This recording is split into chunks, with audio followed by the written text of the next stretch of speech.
said if I see a black pilot, I'm gonna be like, boy, I hope he's qualified. Are you gonna do that? Yeah, I mean that is correct. Yeah, that's correct. Okay, so can we both agree? What was the context of what I said though? What was the context? I don't even want to get into DEI because your opinion on DEI, it doesn't really help it in this case. So, if the context between what you brought up was that you believe that because they were being hired because they were black. Okay, so can we both agree that every single pilot, whether black, white, whoever, has to go through FAA certification? No, actually, we can't. New lawsuit shows that black pilots and female pilots have the standards being relaxed. No, sir. Can we agree at the time of February 29th or 2023 when you said it at the time? No. No, actually, I said it. That's why you don't know the context. Is that new lawsuits were showing that they were relaxing the standards for air traffic control and pilots in order to meet the standards. The context of that was diversity, equity, and inclusion. What does that have to do with hiring? Everything. DEI definitionally is that we will hire more of a race versus a different race. So for example, United Airlines said that they want 50% of their new pilots to either be women or black. Okay. Currently, just so you understand, it's like 8%. So they want to... They did say that. They did say that. I read the article. United Airlines is hiring based on DEI. From 8% to 50%. Okay. And every time DEI is implemented, every single time, the lowering of standards occurs. Every single time. Lowering of standards? Correct. So can I... you don't know what that means, bro? The qualifications are lowered. You don't understand that? You're asking this question and you don't know what lowering of standards really actually mean. You got to repeat that? Come on, man. We both want excellence, right? Okay. If you and I said, hey, we want 50% of the new people going in the NBA are white. Okay. Would the NBA drop in its standard? No. The National Basketball League? No, if we said 50%, if we say 50% of the NBA dropped and it was only white. No, I said... You're saying would the standard go down? He's not understanding what Charlie Kirk is saying. This is the reason why you got to let somebody talk before you speak over them so you can get the full context of what that person is saying. Hearing what I'm saying. If 50% of all new people going in the NBA were white, by decree, would the quality of play of the NBA decrease? Would the quality of play in the NBA decrease? Yeah. No, if they're the same standard of basketball play. Hold on, let's talk realistic. Well, what are you saying realistically? You're asking me if 75% of the NBA is black. All right, so that was the clip, y'all. Before we watch this other video, what Charlie Kirk is saying pretty much is, look, if we had more whites or coming in just like that, being hired, right? Let's just say they flipped DEI and they started having way more, they got to get in the white race in there to kind of like, balance it or whatnot. Would it be just as good as it is right now? Well, the answer to that, I'll give you the answer to that, no. A lot of people wouldn't watch it. And because of that black pilot comment, a lot of black folks started calling him racist. They're all over TikTok, calling him racist because, we're in a copy and paste era right now. Everybody is following somebody, even if they don't know the context of the conversation or never really tried to figure out exactly what Charlie Kirk was saying in that conversation. Automatically, they're going to label him racist because their judgment has been already clouded by what they saw on TikTok, by what they saw on Instagram, on Facebook, on Snap, on Twitter, aka X. Their mindset is already clouded. So you saw a lot of black folks started going after Charlie Kirk, calling him racist without even understanding what he was talking about. So since they were calling him racist, let's play this video. So we found a video of Charlie Kirk actually going off on a real racist. Check out this clip. I want to ask a question of you. What does it mean to be an American? Is it an idea or a history, a shared history, or is it a skin color? Well, I mean, you could go back to the original founding fathers, the Immigration Act of, I believe it was... What does it mean to be an American? Is it a skin color or something else? So there's the current idea of what it means according to, the Hart-Celler Immigration Act and, all this bullshit that you guys spew.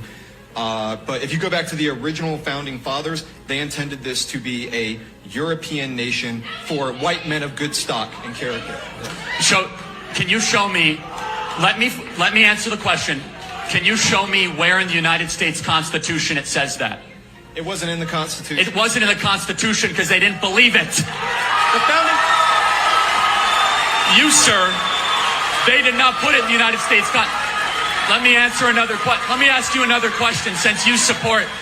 Allow him to have the mic. Let me ask you another question, Founding sir. fathers wrote many What other does the documents phrase, other than the United sir, States Constitution, and they made it Sir, explicitly clear. That what they does the believe- phrase "e pluribus unum" mean?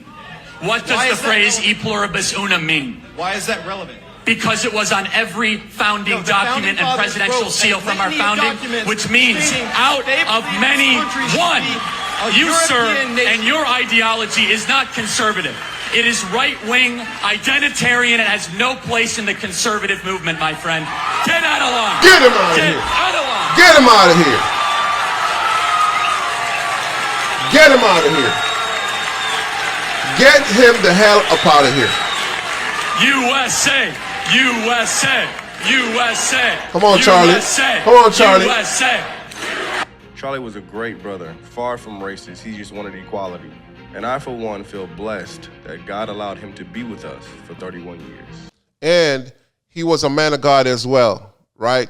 And see, people don't understand, man. Like, well, what that guy was trying to say is this nation was intended to be all white. That's what he was saying. Charlie Kirk is smart. Charlie Kirk recognized that, and he was like, no, brother. The Constitution says out of many, one. Now, Charlie, shut it the hell down. Let's hear what this young lady has to say. You said if I see a black pilot, I'm gonna be like, boy, I hope he's qualified. Are you gonna do that? Yeah, I mean that is correct. Yeah. If I see a black pilot, I'm going to think, boy, I hope he's qualified. Let's talk about it. I have seen this clip over and over. It's been sent to me more times than I can count. And I can admit that in my old liberal mindset, hearing that with no context would have enraged me. And I wouldn't have been willing to listen to the context because I would have decided that this man was racist. And that's what a lot of you have decided. And I worry that in our community, we jump directly to defensiveness and we have given up on critical thinking. And that has stopped us from being able to be reflective, like self-reflective when it comes to our community and what is true. So let's talk about what's true. Charlie Kirk was saying that if only 2% of pilots in our country are black, and these different airlines have put in place DEI policies to increase purposefully and like specifically increase the number of black pilots that are working for our airlines.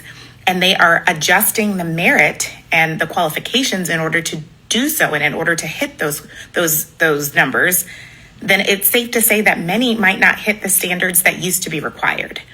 And did he say it in a way that was a little inflammatory and that ruffled feathers and that made people cock their head and say, what are you saying about the black community? And I think many of us heard black pilots aren't qualified. And that's not what he said. So did he say it in a way that could be misconstrued as racist? Yes. Yes, he did. Yes, he did. He always, the thing is, people, they don't want you to be direct. Charlie Kirk was very direct. He never held back. You know what he was. If you're watching this video for the first time, you don't know what's going on with Charlie Kirk. Well, they assassinated him.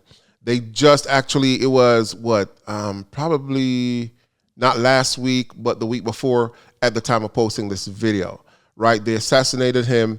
A sniper was on the building. They took his life, shot him in the neck. In front of his children, his 2 kids, and his wife. He was on stage at a college in Utah, and it was a lot of people there. I mean, thousands. He usually do these college, on-campus type of debates, where he'll set the mic up. People walk up to the mic, ask him questions. Some people just come and they're straight up, acting out of context. But he would debate everybody, right?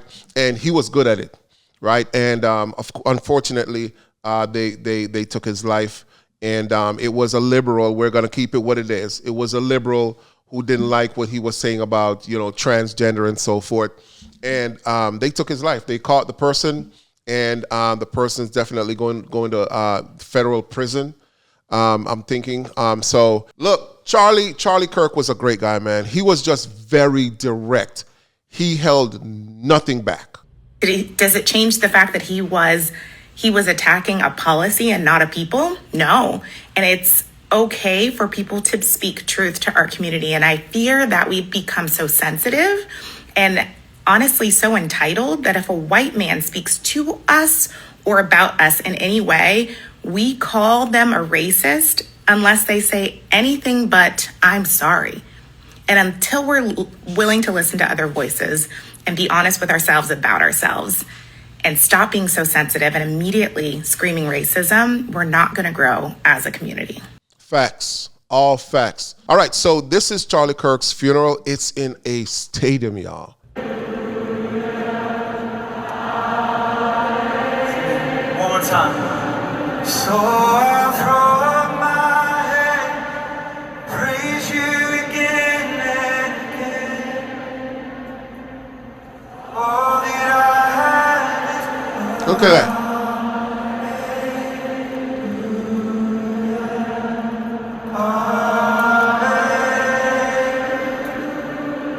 and I know it's not.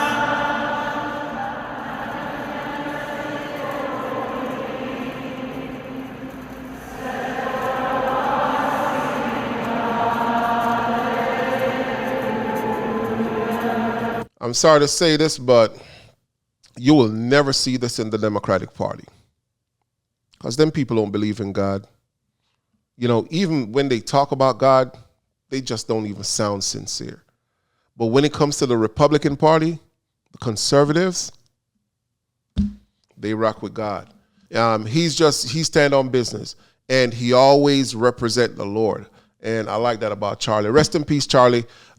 You are missed, and but your legacy will live on for a long, long, long time. Rest in peace.